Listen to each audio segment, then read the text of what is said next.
escritoróloga que me hayan dado el espacio porque yo no pertenezco a ese grupo. Hay como varios grupos.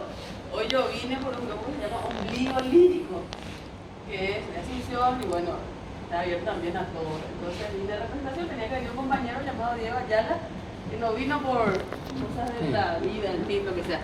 Y bueno, mi poesía, estoy preparando varias, pero voy a declamarle la única poesía mía de memoria que sé, que tiene que ver con un docente y dice así, al maestro.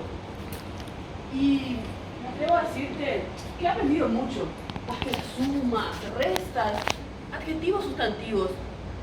El memorial de recuerdos no se estabiliza en el pasado, está siempre vigente. Me enseñaste en el primer tiempo de vida a cimentar mi existencia, importándote mi persona íntegra. Pensaste que con el tiempo sería una persona más importante que tú, no por conformismo. Llevas en tu esencia la nobleza y la alegría a los demás. Es cuando por un problema me sentía desvanecer, te acercaste a mi timidez y te expresaste con palabras sencillamente tiernas.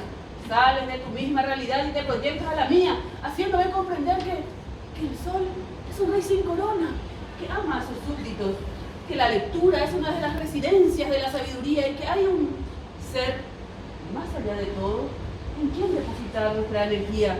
De vos, maestro, maestra, aprendí que vale la pena vivir.